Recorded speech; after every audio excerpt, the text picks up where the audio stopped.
Olá pessoal, tudo bem? Muito boa noite a todos vocês. Que bom poder mais uma vez estar compartilhando esse momento, essa interação aqui, essa transmissão direto no Facebook, né? E eu quero falar a vocês que hoje nós vamos estar comentando sobre assuntos que foram sugeridos. Tudo bem? Todos tranquilos? Estamos recebendo o pessoal aí, chegando, todo mundo chegando, que bom. Tá passando muito rápido, não está dando nem para acompanhar e dar as boas-vindas a vocês que estão me acompanhando nesta live. Irmã Raquel, irmã Marlise Ferreira, Martise, né? Los Sobran, presente, Deus abençoe. Evangelista Renato Moura, Paulo Almeida, Felipe Florencio. O pessoal está chegando, né? Ana Cláudia Barros, minha sobrinha lá de Recife, irmã Raquel Campeiro, Deus abençoe. Dara Lobato.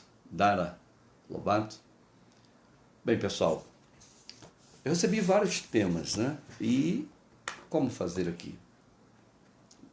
Tem vários temas que nós vamos abordar, evidentemente. Muita coisa deixará de ser dita, né? Porque o assunto é extenso. Então alguém me pediu para que eu falasse sobre medo, o que é o medo, e também falar sobre a insegurança. São pontos a serem abordados hoje.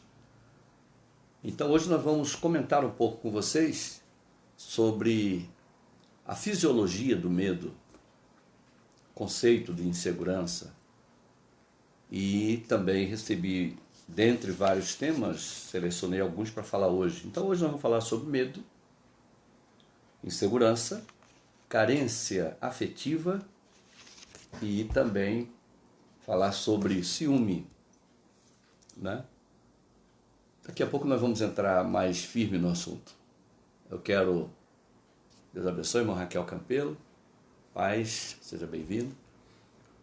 Receber aqui os nossos irmãos que já estão se conectando conosco aqui, nossos amigos. Deus abençoe todos. O Priscila Bacher, seja bem-vindo, Priscila. Bem-vinda, viu? Deus abençoe de maneira grandiosa a sua vida. Muito bem, mas eu quero, antes, compartilhar com vocês nosso sentimento, né? Pela morte aí do comunicador Gugu Liberato. Soube há pouco, né? O falecimento dele. Todos já têm conhecimento do acidente que ocorreu com ele. Um acidente doméstico, ele caiu numa altura de 4 metros e não resistiu. E hoje à tarde, comunicado médico de que veio a falecer, né? Gugu Liberato. Nossos pêsames, nosso sentimento a toda a família. Admiramos muito esse comunicador. O Brasil perde mais um grande comunicador da TV brasileira. Muito bem, gente. E nós estamos aqui, né? Não pretendo me alongar muito e hoje falando sobre esse assunto interessante. Como vocês estão? Tudo bem? Vamos fazer o seguinte, vai digitando aí, se eu conseguir ler daqui, vamos ver se eu tiro o óculos, fica melhor, deixa eu ver. Tá dando para ler. Vamos lá. Em primeiro lugar, vamos falar sobre o medo, né? Na verdade, o que é medo? Medo é uma coisa que todos nós temos, né, de fato. Medo é uma sensação, é uma emoção natural. Todo ser vivo tem medo. Todo ser vivo, quando na possibilidade de uma ameaça real ou irreal, ele tem medo. Então, o medo, de certa forma, é um estado de alerta. E esse estado de alerta nos induz a consciência de que algo é ameaçador, né? Do nosso objetivo, da nossa vida, do nosso trajeto. Então o medo ele funciona nessa conceituação como um mecanismo de segurança, um dispositivo emocional de segurança. Tudo bem, pastor? Tudo bem, minha irmã. Deus abençoe Ana Cláudia, minha sobrinha. Deus abençoe Recife, minha irmã, meu cunhado, todos aí em Recife. Forte abraço a vocês, né? Gente, tá subindo muito rápido aqui, não está dando nem para... João Cabral, lá de Cabo Frio, Deus abençoe. Seja bem-vindo. Está assistindo, né? Delaine Soares, Deus abençoe. Irmão Leonardo. Deixa eu dar uma lida aqui nessa gente amiga. Diego Nobre. Fala, meu irmão, tudo bem? Que alegria ver você aí. Marisa Ferreira. Los Sobran, mais uma vez. Helena Lopes. Priscila Silva. Priscila Bacher Silva. Renato Moura. Muito bem. Então, vamos dar uma continuidade aqui, né? Então, medo, ele dentro dos seus limites, é um alerta, é um alarme emocional para que você tenha consciência. O que é a consciência? Nesse caso, é a capacidade de perceber a si mesmo e as coisas ao seu redor. Então, quando uma criança, por exemplo, de 1 ano de idade, não tem medo, 6 meses não tem medo. Por quê? A consciência dela, ou seja, o ego, que é o princípio da racionalidade, ainda não está formado. Então, quando nós temos a consciência, que nesse caso é construída pelo alarme, que é o medo, então tomamos as medidas preventivas, né? Por exemplo, uma pessoa não pula do 10º andar quando ele tem a consciência daquilo. Por quê? Em primeiro lugar, porque ele tem medo. Então, o medo, neste caso, constrói a consciência para um procedimento de segurança. Agora, quando o medo, aí vamos sair desse medo, que é o medo como alarme de segurança. Então, sendo assim, o medo é uma coisa boa, né? O excesso do medo é que nós podemos chamar de fobia. O que é fobia? É o medo excessivo, né? E aí podemos chamar de pavor. É um medo fora do controle. Então, tem pessoas que têm medo de tudo. Ela é uma pessoa medrosa. Então, nesse caso, o medo está dominando, está bloqueando, está limitando o seu avanço.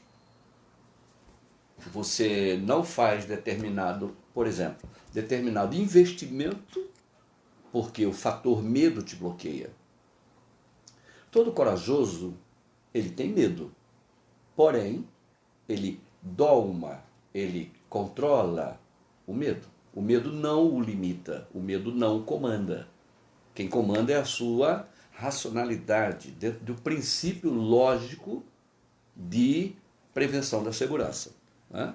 Mas o medo exagerado, ele é uma fobia. Nós podemos chamar de fobia, né?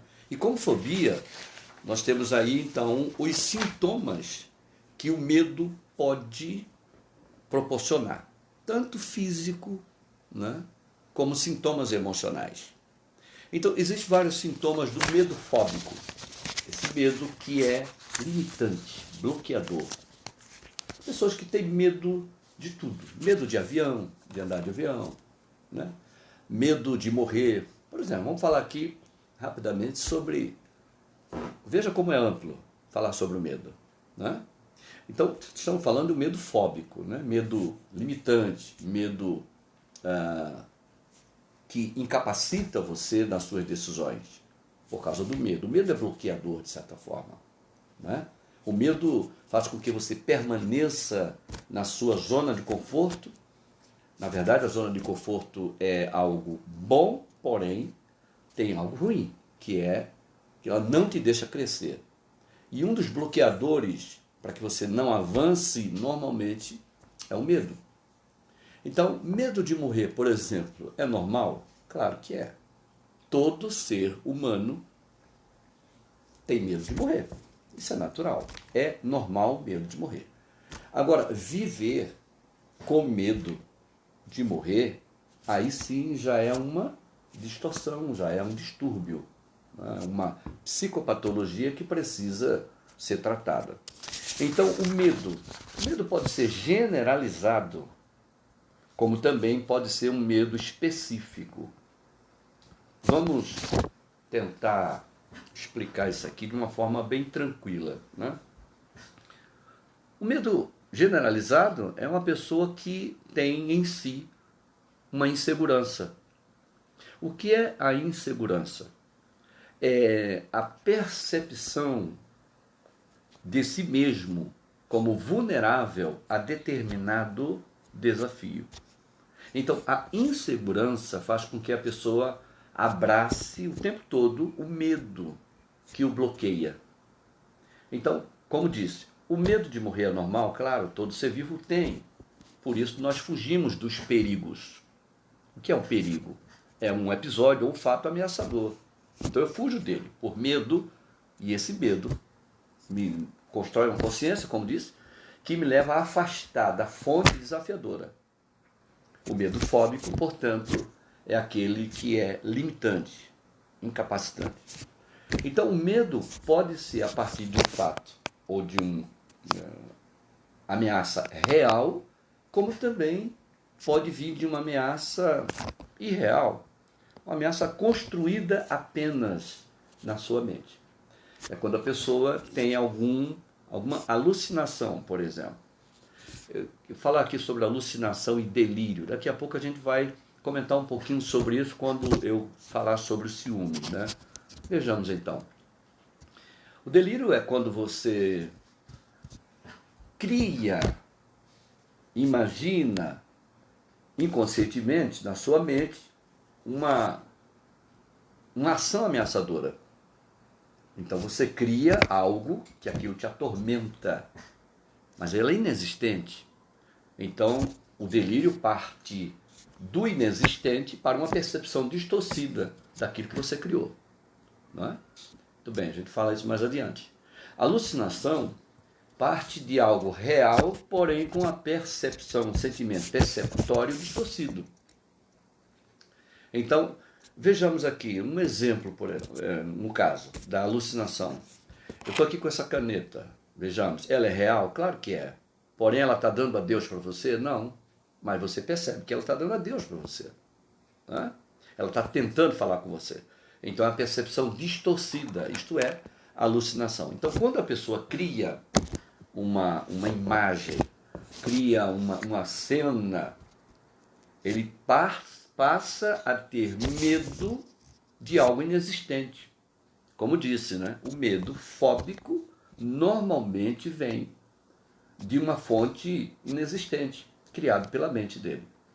Quando é um caso real, normalmente constrói-se aí um cenário fóbico, traumático. Quer ver um exemplo? Um tema que se fala muito, né? Gato escaldado. Tem medo de água fria, né? Já ouviu falar? Né? Gato escaldado tem medo de água fria, claro. Por quê? Porque ele já teve a percepção de que aquela água é a mesma que ele teve algum dia. Foi o trauma que ele passou. Então ele criou, fez essa crença. Então perceba que o animal tem medo também. Nós que somos ou temos a consciência, temos mais capacidade de gerenciar, de administrar, de comandar os nossos medos. Nós podemos administrar os nossos medos? Sim, podemos administrar. Você pode aprender a enfrentar os seus medos. Eu vou listar para vocês aqui quais os passos que nós podemos dar para administrar, né, os nossos medos. Primeiro, seja amigo dos seus medos. Não superdimensione. É interessante isso. Porque tem pessoas que superdimensionam, e essa capacidade de superdimensionar o medo normalmente é construída por pessoas que têm autoestima rebaixada, insegurança, que é a percepção de vulnerabilidade. Então, se constrói um medo, se superdimensiona a fisiologia do medo. Então, a primeira coisa é você se aliar a ele. Seja amigo do medo. Não se assuste com. Vamos lá, há um exemplo muito simplório. Abrace o medo. E você se torna, vamos dizer assim, amigo mais próximo dos seus medos. E você vai administrar o seu medo com racionalidade. Seja amigo. Não tenha um medo, o seu medo, como inimigo. Respeite o seu medo. Mas converse consigo mesmo. Será que esse medo é racional? É lógico? Tem sentido? Será que esse medo tem sentido de ser? Porque o medo pode te assustar, te assombrar. Na verdade, é uma ameaça inexistente. Né? Vejamos então, os seus pensamentos, sendo ele positivo, pode dominar o medo. Porque perceba que você pode ter uma construção fóbica do medo a partir do sentimento, ou melhor, do pensamento negativo. Falando sobre pensamento, perceba que o pensamento é a instrumentalidade que temos para gerenciar a nossa vida e o mundo. Que o pensamento gera sentimento e, consequentemente, o sentimento gera ação que vai construir resultados. Muito bem. Você que tem pensamentos invasivos, na verdade, a gente usa esse termo, pensamentos invasivos, mas eles não são invasivos. O pensamento é construído por você mesmo. Né? Ele não vem voando do além e pousa na sua cabeça. Não, o pensamento é seu. Ninguém manda, ninguém cria ou estimula o seu pensamento. Não, ele é criado por você mesmo. Então, se é construído por você mesmo, então você pode controlar o seu pensamento. O importante, pessoal, é você colocar os seus pensamentos sob o seu comando e não deixar que os pensamentos comandem a sua vida. Entendeu? Vamos lá. Você tem um pensamento constante, persistente, pensamento negativo sobre algo que é ameaçador, você pode cancelar esse pensamento. Vamos lá, um pensamento negativo. Como eu faço para administrar, para parar com os pensamentos que são avassaladores, pensamento que são ruins, que estão me atormentando e que não quer me largar? Primeiro passo. Quando vier o pensamento, você perceber que aquele pensamento está tomando uma proporção que está controlando o seu comportamento, você usa no pensamento a palavra cancela. Vou repetir. Qual é a palavra que dá um freio nos pensamentos? Cancela. E depois, obrigado pela informação. E agora eu tenho um novo pensamento. Aí sim, você adiciona ou substitui aquele pensamento fóbico por um pensamento que você quer, que é um pensamento bom. E perceba comigo, um pensamento bom, um pensamento positivo vai gerar sentimento agradável, sentimento bom, sentimento de construção. O sentimento fóbico, ele vem no pensamento negativo. Mas o pensamento positivo supera, controla o sentimento fóbico. Muito bem. Perceba que você controlando os seus medos, coloque na sua mente as suas vitórias. Superdimensione as suas conquistas. Acredite mais em você.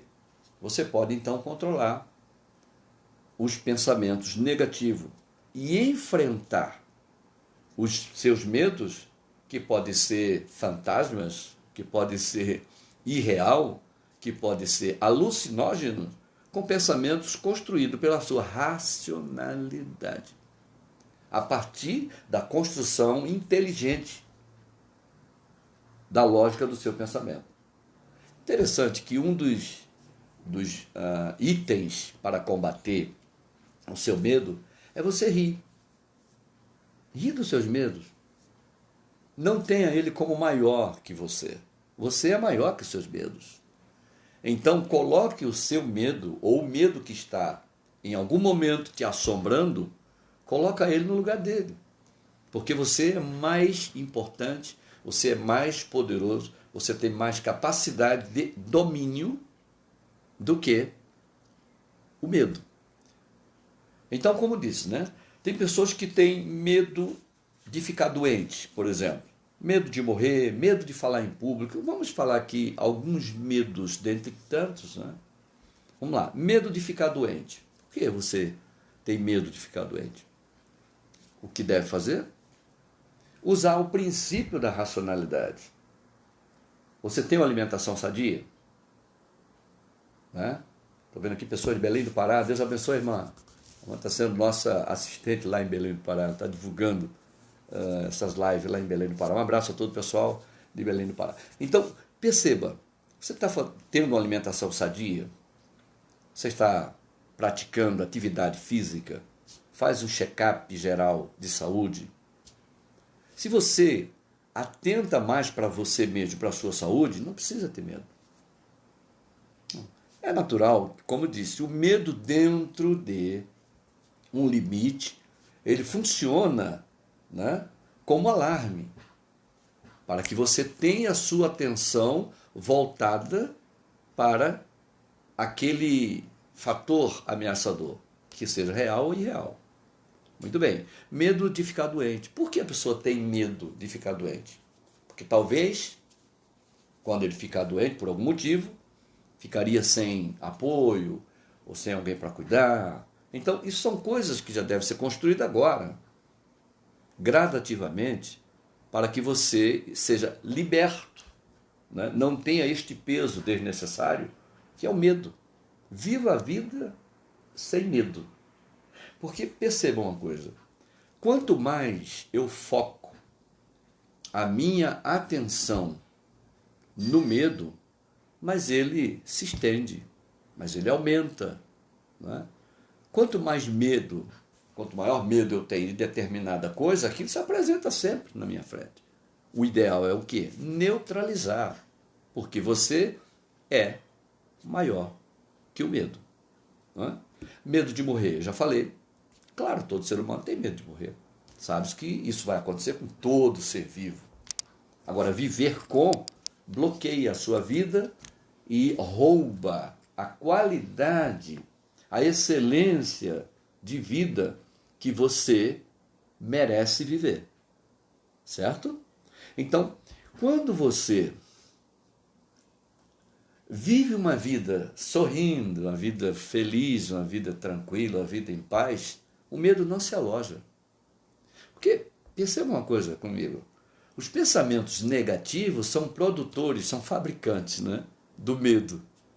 Então, o pensamento negativo não se aloja na sua mente de forma gratuita. O que significa isso? Significa que o pensamento negativo, ele é pago com um preço caro. Que preço? O preço do bloqueio, né? Porque o pensamento negativo traz tristeza, desânimo. O pensamento negativo traz adoecimento físico. Isso é um preço que se paga, preço alto, né? Que de certa forma são valores que não têm preço, por conta do alojamento que damos muitas vezes ao pensamento negativo. Medo de falar em público. Por que medo de falar em público? O que acontece com você para que você construa este medo de falar em público? Em primeiro lugar, você deve administrar o medo, que ele existe como, eu disse antes, como alarme. Você vai se dirigir ao público, aí você tem medo. O que você faz? Se prepara, lê a matéria. O que você vai fazer? O que vai falar em público? Qual é a mensagem que você vai transmitir? Qual é o produto que você vai entregar? Tenha certeza, segurança, firmeza naquilo que você vai falar. E acredite que quem está ali para te ouvir. Aí você deve ter cuidado com a fisiologia do medo de falar em público. Que aí vem sudorese, não é? Tremor no corpo, sensação de que está perdendo o controle, palpitações e vários outros sintomas físicos, que é a fisiologia do medo, por conta dessa alteração hormonal que é causada pelo alojamento, como disse, do pensamento negativo. Então, medo de falar em público. Normalmente, se tem medo de falar em público quando se tem uma insegurança, segurança de si mesmo, que é aquela questão que iniciamos na fala. A percepção de sua vulnerabilidade. Então é interessante que você, que tem medo de falar em público, relaxe. Não estrangule o seu corpo, porque você fica tenso, e aí vem a ansiedade, não é? Que é a expectativa, é trazer o futuro para si de forma antecipada, ou seja, é viver um evento que ainda não aconteceu. Então rouba você do seu presente, e aí a ansiedade vai causar muitos sintomas por conta da fisiologia do medo. Então, por que o medo de falar em público? Exatamente como disse, pela insegurança, por não ter firmeza daquilo que vai transmitir, por autoestima rebaixada, por lembrança de algum evento traumático que você passou em algum momento da sua vida e que ficou registrado no seu inconsciente pelo registro automático da memória.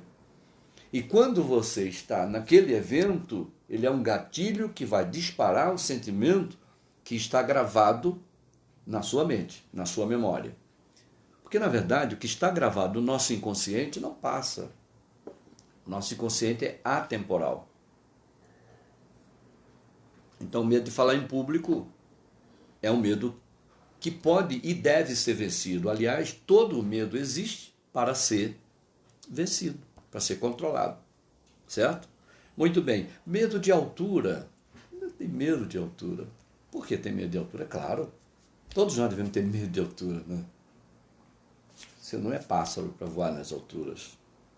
Pessoas dizem, eu não tenho medo de avião. Todo ser humano tem medo de andar de avião. Agora, não tem a fobia. Não deixa de ir a determinada cidade de avião e vai de carro ou vai a pé por causa do medo. Não deixa. Isso significa que ele controla o medo. Não tem fobia, não passa mal lá dentro do avião, essa coisa toda, né?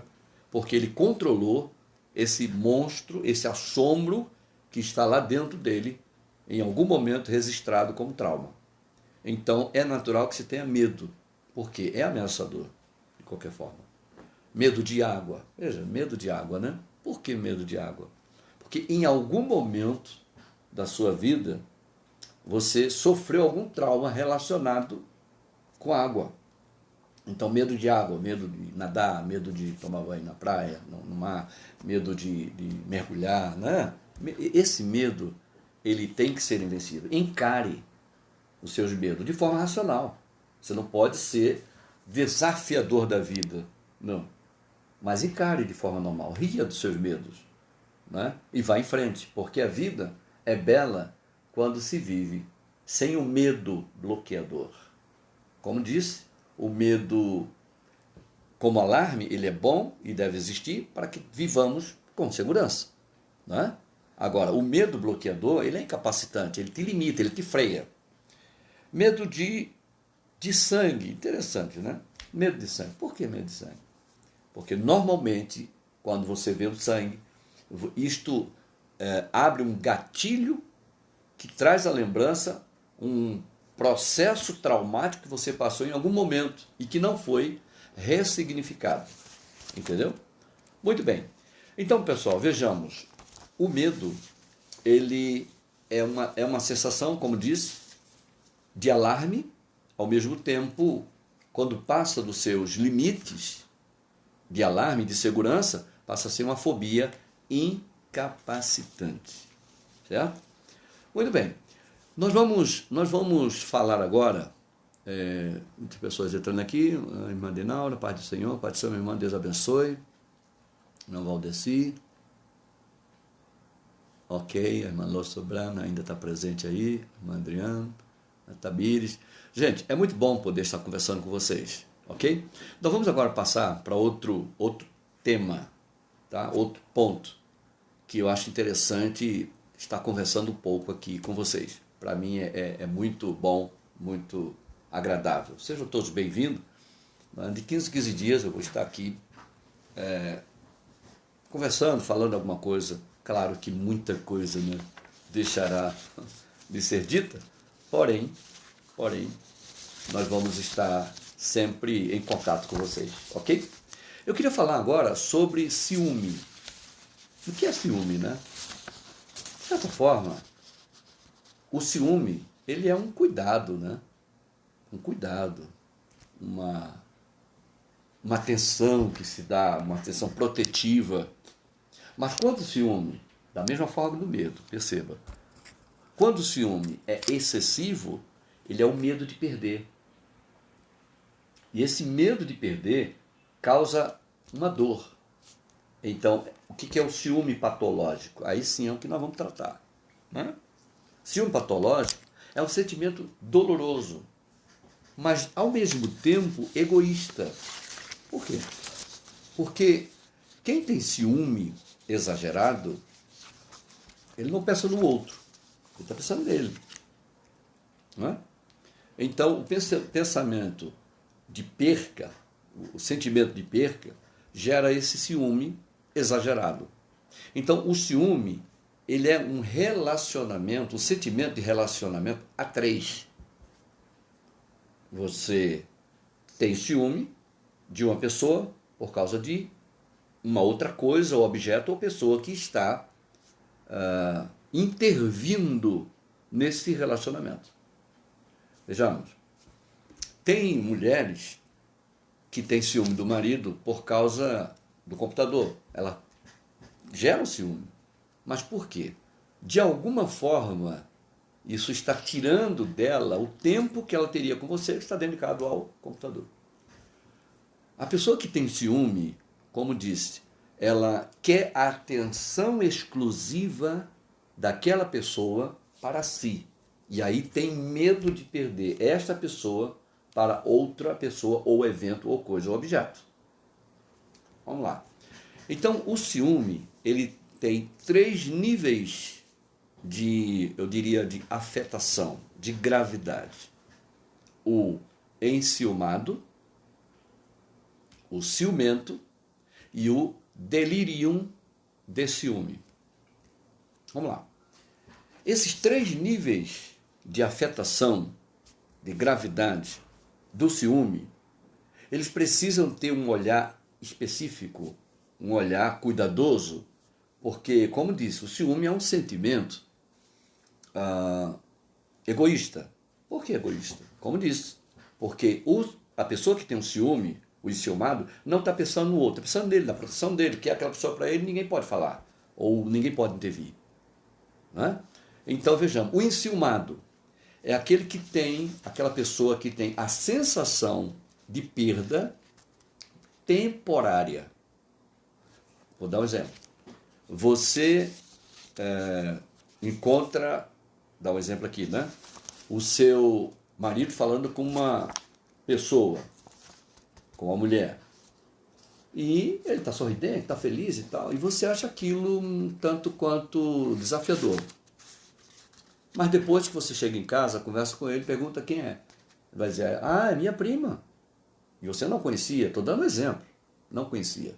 Logo aquilo ficou resolvido. Porque ele deu uma explicação lógica, clara e evidente. Né? Te convenceu. Então, o enciumado é aquele que tem uma sensação de dor temporária, passa rápido. De certa forma, é bom quando o enciumado tem essa repetição, precisa de um tratamento psicológico para que ressignifique o seu sentimento, que seja um sentimento saudável, seguro e que tenha tranquilidade nesse relacionamento, de certa forma, com amor eficaz. Muito bem. Isso é o enciumado, né? O ciumento ou a ciumenta é aquela pessoa que tem esse sentimento constante, persistente. E, de certa forma, o ciumento sofre porque ele se vê o tempo todo em estado de alerta.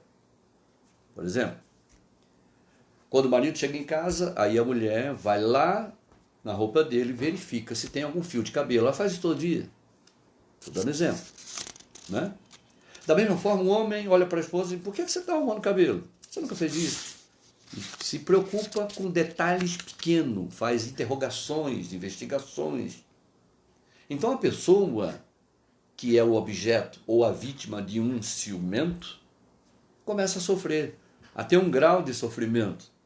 Porque o ciumento, ele tem uma psicopatologia que precisa ser tratada em terapia, psicoterapia. Tanto o enciumado quanto o ciumento precisam de um tratamento psicológico. É possível fazer com que o enciumado supere essa fragilidade emocional com algumas palavras de alguma pessoa neutra no relacionamento? É possível, mas é aconselhável que seja indicado aí, nesse caso, um profissional para cuidar dessa questão, né? O ciumento, como diz, ele é persistente. O marido sai de casa para trabalhar, a esposa liga de hora em hora. Saber onde ele está, com quem ele foi almoçar, né? Da mesma forma ele. Se já chegou no trabalho, saiu com quem, porque chegou tarde. Ela tinha que chegar às 18 horas, mas chegou às 21 horas, ele já procura saber por quê, e verifica celular e tal. Ele sofre e faz também a pessoa sofrer. Como disse, é um relacionamento a três. Mas como três? Porque são três elementos implicantes na questão do ciúme. Você, né?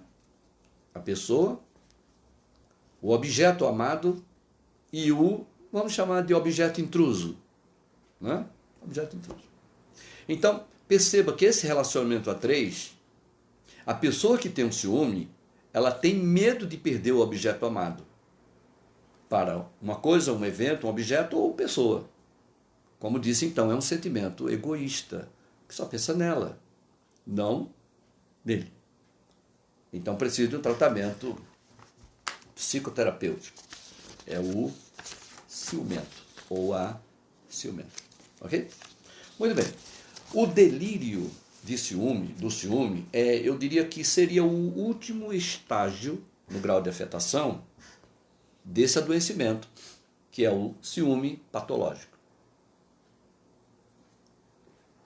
O que é delírio? É quando a pessoa cria, inconscientemente, imaginação terríveis, doentia, fóbica, assombrosa. Então, o delírio, ele cria um mundo.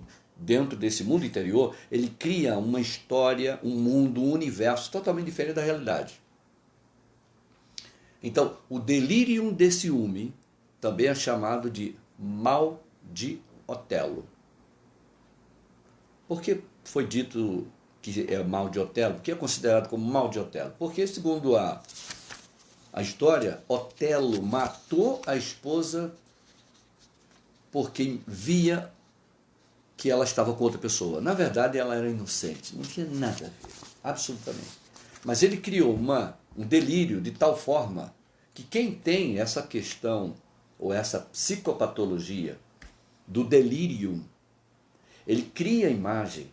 A mulher que tem delírio de ciúme, ela vê né? O objeto amado, por exemplo, beijando uma pessoa, ela vê. Na verdade, é um delírio visual por conta do delírio do ciúme. E essa pessoa sofre.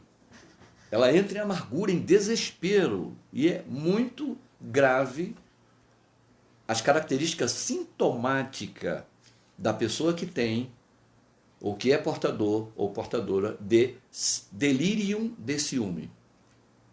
Como tratar isso? É interessante que se busque um aconselhamento psicoterapêutico, uma terapia de casal. É interessante. Mas uma terapia de casal, que eu me refiro, é uma terapia profissional, com base na visão psicológica. Só a terapia resolve? Não. Como se trata de um delirium, essa pessoa que porta ou que construiu esse delírio, ela precisa de um tratamento medicamentoso. Por quê? Porque ela formou uma neurose, delírio. Aí é necessário a medicação que o psiquiatra vai indicar. Normalmente um neurolético, uma medicação da classe dos neuroléticos. Isso aí é o psiquiatra médico que vai prescrever. Prestamos atenção a isso? Não. Atentamos para esses fatores? Não. Porque a gente vê tantas pessoas se suicidando ou matando, né? Infelizmente, eu assisti acho que saiu na TV hoje, eu vi uma reportagem rápida aqui. Hoje teve 3 homicídios, 3 feminicídios, né? 3 mulheres que foram mortas. Por quê?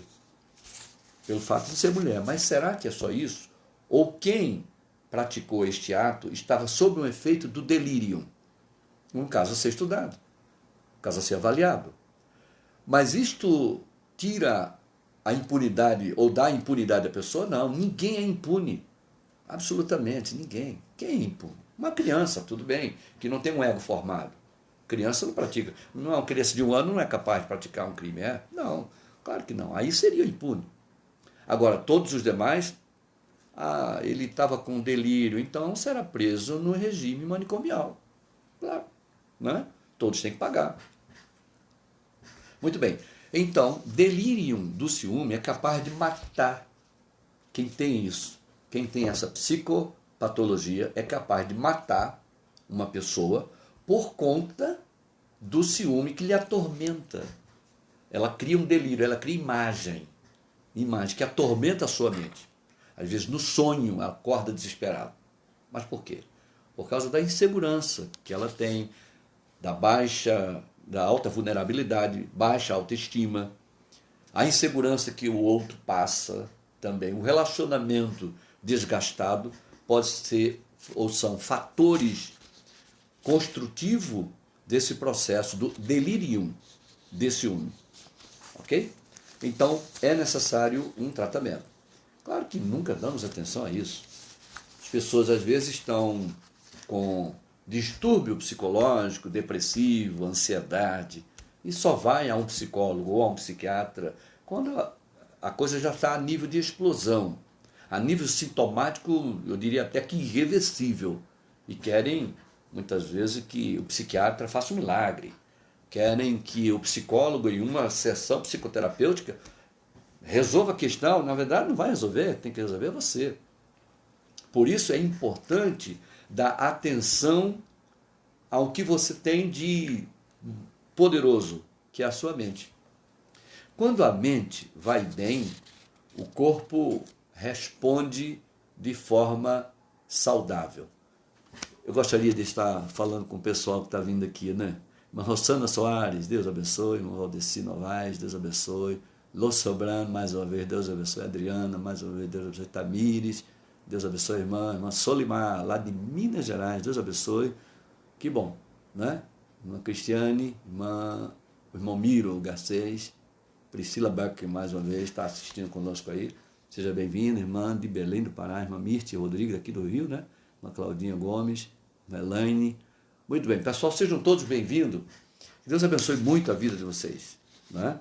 E nós vamos falar agora sobre... Bom, mas ficou claro aqui a questão do ciúme, né? O ciúme, de certa forma, é um sentimento protetivo, porém, egoísta, e quando passa dos seus limites, evidentemente, ele passa a gerar um sofrimento, tanto para a pessoa que é portador de ciúme, quanto para o objeto amado. Então, o enciumado é aquele que tem sentimento temporário. O ciumento é aquele que tem um sentimento persistente, porém não chega ao delírio. E o delírio é aquele que as suas ações muitas vezes saem do seu controle, porque construiu um processo deliroide, né? E aí é necessário um tratamento. Ricardo Chiales, saudação, obrigado, meu amigo, São Paulo, Deus abençoe, grande amigo, Deus abençoe. Então, precisa de um tratamento multidisciplinar, tanto como psicólogo como psiquiatra, certo? Muito bem. E eu evitaria, pessoal, olha só, se nós voltássemos mais atenção para a nossa mente, o mundo seria outro. É que nós não atentamos para a mente quando o corpo já está gritando. Atentamos para a mente quando já foge do nosso controle. Seria interessante cada um avaliar, buscar um psicólogo da sua confiança, uma psicóloga da sua confiança, uma vez por mês ou de dois meses, sei lá, para evitar recorrência, para evitar construção fóbica, né? Seria interessante isso. Muito bem? Vamos então falar aqui sobre um outro assunto. Carência afetiva. Veja, pedido para que falemos sobre esse assunto. Carência afetiva é um sentimento indefinido quando a pessoa não se supre a si mesmo e é mesclado pelo sentimento de solidão. Como explicar a carência afetiva? É o quê? É quando a pessoa, mesmo sendo amada, mesmo sendo cercada de pessoas amigas, ainda assim ela se sente só. Né? Ela cria uma dependência emocional. Ela necessita do outro para ser feliz. A pessoa não consegue ser feliz consigo mesmo. Gente, a felicidade, ela não depende de coisas, não depende do outro. A felicidade está dentro de você. Olha para você mesmo no espelho, sorria para você. Sorri para todo mundo. Por que não sorrir para você, né? Por que não admirar você? Às vezes admiramos tantas pessoas, não admiramos a nós mesmos. A pessoa que mais admira, ou seja, que mais se interessa por você, é você mesmo. Se você não se ama, como quer ser amado? Então, a carência afetiva, ela é construída a partir da autoestima rebaixada. Você precisa do outro para ser feliz. Quando nós precisamos do outro para ser feliz, significa que nós temos a autoestima rebaixada, ou seja, eu tenho um eu exilado. Eu saio de mim, eu não existo. Eu só existo quando o outro aparece, ou outra aparece, outra pessoa. Evidentemente que nós precisamos ter relacionamentos com pessoas, porque nós somos seres relacionais, somos seres gregários. E como ser gregário, nós temos a necessidade de compartilhar. Temos a necessidade de estar em grupo, porque somos seres relacionais. Né? Agora, a felicidade, ela é construída dentro de você. É você quem constrói. Olha mais para você. Se dê presente a você mesmo. Ame-se. Então, a carência afetiva, como disse, ela é construída a partir da insegurança, a partir da autoestima rebaixada. Né?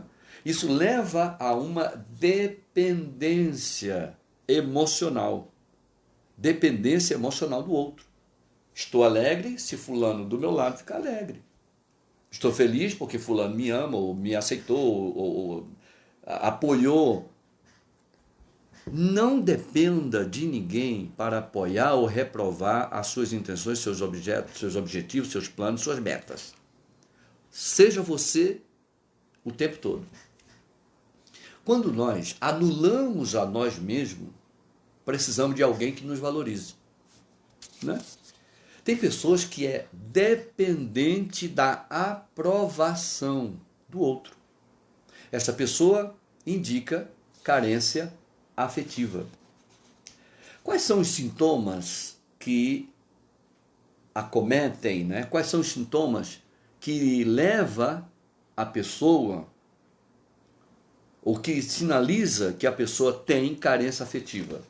Vamos lá. Em primeiro lugar, o ciúme excessivo. Percebe? Quando falamos de ciúme excessivo, evidentemente, ele está naqueles 3 níveis que eu falei, né? Enciumado, ciumento e o delírio. Então, quando a pessoa tem ciúme, é porque ele tem insegurança. E quando ele tem insegurança, ele tem medo de perder o objeto amado. Por quê? Porque ele tem carência. A carência vem da ausência, da necessidade afetiva. A pessoa tem necessidade de afeto, de afeição, de aceitação. Para você ser feliz, você não precisa ser aceito por ninguém. Você é feliz porque é, e ponto. Somos felizes porque somos, acabou.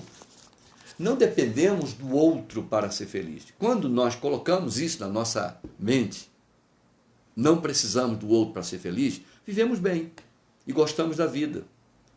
E o relacionamento passa a ser um relacionamento saudável. Por quê? Porque eu não dependo do outro para ser feliz. Conclusão, você o fará feliz. Porque 2 pessoas felizes constroem-se um relacionamento conscientemente feliz. Agora, um feliz, ele é feliz, e ela tem uma infelicidade, uma carência, termina abalando a felicidade do outro, quando ele não tem, evidentemente, capacidade de lidar com a pessoa que tem carência afetiva. Qual sintoma, ou quais os sintomas de pessoas que têm essa psicopatologia de carência afetiva? É uma necessidade constante de ser amado, constante de ser protegido. Mas o que está faltando? Você não se protege? Você não se ama? Você não gosta de você? Você tem se desprezado? É isso? Então seria bom cada um de nós avaliarmos. Isso serve para mim, isso serve para todos nós, né? Temos que, de certa forma, avaliar como eu estou vivendo comigo mesmo. Tem pessoas que gostam da companhia de determinadas pessoas, mas não gostam da companhia dele mesmo. Interessante. Tem pessoas que não suportam nem a própria voz. Tem pessoas que não suportam olhar para o próprio rosto. Reprova tudo. Então você tem que construir esta autoaceitação de si mesmo, para não construir um peso desnecessário na vida com quem você convive. Ame-se. Seja feliz. Acompanhado ou não, com alguém ou não, seja feliz. E aí você constrói uma vida mais saudável para você. Ok? Eu vou falar aqui um pouco sobre os sintomas. Vejamos. Quais são os sintomas de uma pessoa que é portadora de carência afetiva? Como disse, ciúme excessivo. E lidar com uma mulher ciumenta é uma tarefa difícil. Lidar com um homem ciumento, para a mulher, penso que seja uma tarefa bem difícil. E se não houver um princípio racional entre os dois, não forem maduros, não tiver alguém para orientá-los, se acidentam. Normalmente há descontinuidade do casamento, do relacionamento e assim por diante, né? Vejamos, submissão excessiva, extrema, submissão extrema às pessoas. Tem pessoas que são tão carentes que ela se torna submissa excessivamente. Não temos que ser submisso excessivamente. Não, dentro dos seus limites. O que é a submissão de fato? É considerar que a missão é dele. E eu tenho a submissão, eu tenho uma missão depois. Não é que eu sou escravo, não é que você é escrava. Quando a Bíblia diz que a mulher deve ser submissa ao marido, não significa que ela é escrava dele. Não, senhor. Nem significa, você que está me ouvindo, que a sua esposa é sua serviçal. Também não. Ela não é sua. Ela é de Deus. Você é de Deus. Então, a submissão, vamos comparar aqui para que possa entender melhor a conceituação. Você é o piloto e ela é a copiloto. Então, ela é submissa. O copiloto é submisso ao piloto. A missão primeiro de levantar voo ou de aterrissar a aeronave é do piloto. O copiloto é o coadjuvante, é o auxiliar. Ele tem a submissão. Não quer dizer que ele é escravo, certo? Então, tem pessoas que têm submissão extrema às pessoas. Veja, a dependência emocional leva você a se tornar escravo das pessoas por livre e espontânea necessidade. Não é por livre e espontânea vontade. Por livre e espontânea necessidade. Medo de desagradar. Sabe aquela pessoa que tem medo de contrariar? Sabe as pessoas que têm medo de desagradar o outro? Presta atenção a esse detalhe. Não é com você assim? O medo de desagradar a filha. Tem medo, entra em pânico.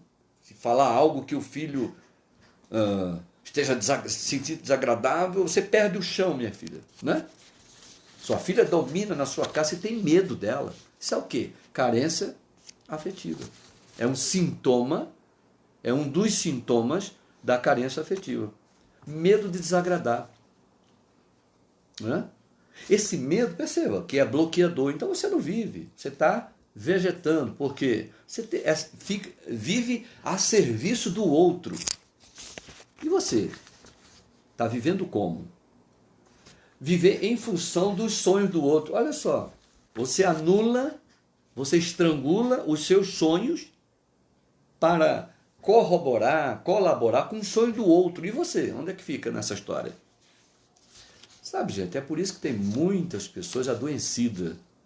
E lembrando aqui, para não esquecer desse detalhe, a Organização Mundial de Saúde diz que o Brasil é o país que tem o maior número da população mais ansiosa do mundo.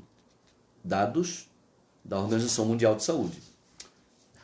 Cerca de 9% da população brasileira tem transtorno da ansiedade. Ou seja, 18 milhões e 600 mil pessoas, mais ou menos, é claro. Ansiedade. Entendeu? Então veja, viver em função do sonho do outro. E por que você não vive em função do seu sonho? Ah, porque eu tenho que primeiro agradar a minha filha. Por que agradar a sua filha? Agrada você. Vivendo em função da filha, 14, 15, sei lá, manda, domina a casa. E o pai fica ali escravizado, carência afetiva. Por conta de ter afeto, preciso do afeto, do amor do filho ou da filha, aí eu vivo o sonho dele, eu tenho medo de desagradar, se torna escravo. Tanto o pai quanto o filho também, medo de desagradar. Você não tem medo, tem que ter medo de nada. Não tem que ter medo de errar. Quem tem medo de errar nunca acerta também, porque não faz nada. Se bloqueia o tempo todo. Então, viver em função dos outros. Falamos, medo da solidão. Olha só, a carência afetiva, como disse que ela é produto, ou seja, é construída em cima de uma insegurança, né? Em cima de uma autoestima rebaixada, a pessoa não é capaz de viver consigo mesmo. Você se reúne com todo mundo, mas não se reúne com você mesmo. Então, aí tem medo de ser abandonado pelas pessoas. Escuta isso que eu vou lhe falar. Augusto Cury, ele fala uma expressão no livro dele que eu acho interessante, que diz o seguinte: ser abandonado pelo outro é muito ruim, mas ser abandonado por si mesmo é inaceitável. Eu acho essa temática do Augusto Cury muito axiomática, né? Não sei se ele copiou isso de alguém, claro, mas ele tem uma mente brilhante. Eu admiro muito a literatura dele. Então, medo da solidão. A pessoa não consegue viver consigo mesmo. Ele precisa o tempo todo ser acompanhado, tutelado, emocionalmente tutelado. Então, o medo da solidão é um sintoma da carência afetiva. Né? Pai do Senhor, minha irmã. Tem gente falando, Pai do Senhor, Deus abençoe. Vamos lá. E quando a pessoa tem essa carência afetiva, ele também não tem planos, nem perspectiva de vida. E tem sentimento de inferioridade. Perceba como que a carência afetiva, ela gera, né, vários sintomas. Dá uma olhada em você mesmo. Perceba que a carência afetiva ela tem construído adoecimento, que a gente chama de doença psicossomática. E tem pessoas que sentem dores no corpo, né? Nós diríamos que essa pessoa tem um transtorno chamado transtorno somatoforme. O que é isso? Você tem o sintoma e não tem a nosologia, ou seja, tem um sintoma e não tem a doença. Agora, quando isto é persistente, continuado, de longo curso, aí você já começa a construir o sintoma, o transtorno somatoforme de natureza médica. Aí sim, já é detectável aquela psicopatologia ou aquele sintoma de natureza médica, já é detectável em laboratório, em exame, essa coisa toda. Então precisa, aí sim, observa, como que é grave.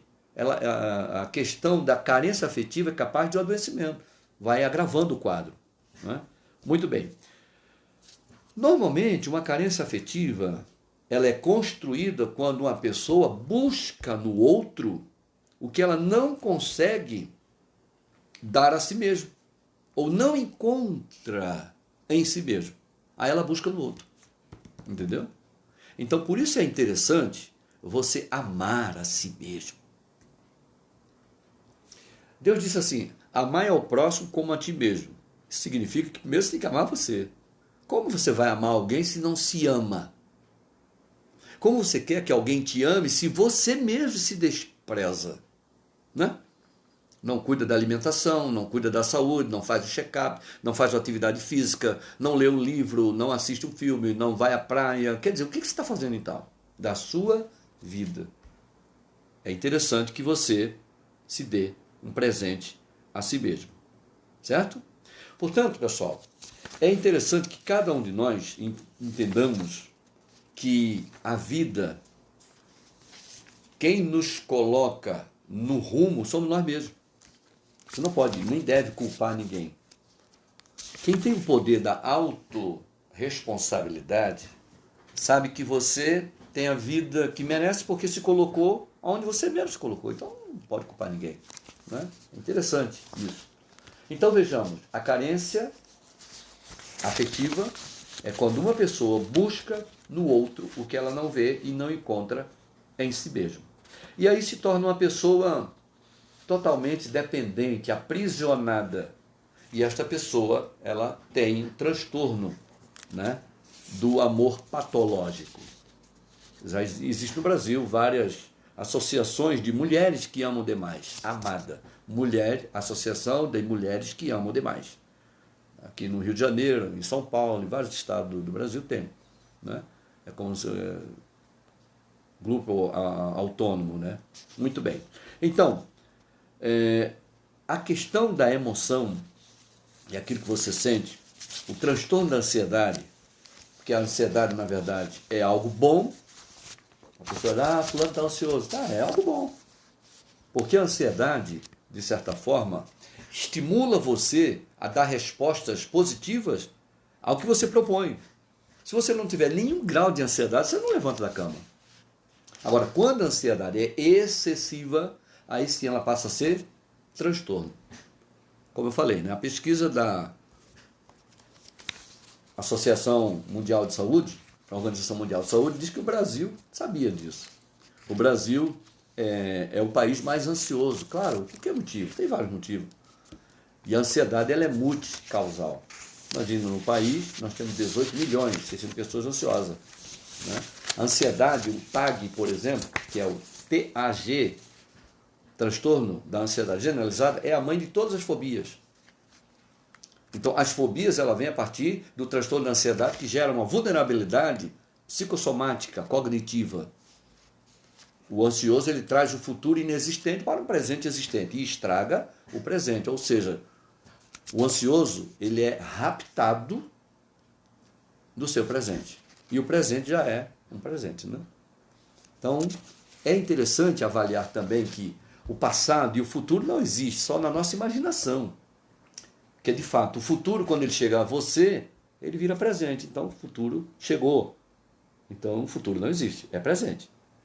São coisas que vai acontecendo, entendeu? Eu não tenho controle do futuro nem do passado, eu tenho controle do presente. Certo? A ansiedade, ela rouba você do presente e projeta para um futuro que leva você à pulsão de morte, conforme a teoria freudiana. Que é a pulsão de morte? É quando você desiste da vida, você fica numa expectativa que não é sua, não é real. Algo ainda não aconteceu, mas já está no cenário da sua existência. Muito bem, pessoal. Portanto, que Deus abençoe você. Você tenha uma vida de paz, uma vida tranquila, uma vida abençoada.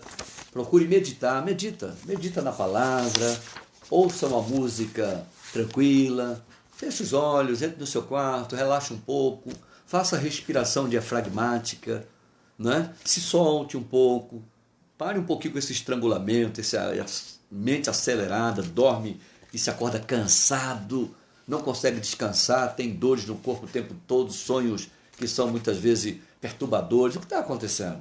Está vivendo em distúrbio, está vivendo em conflito, está vivendo com ansiedade.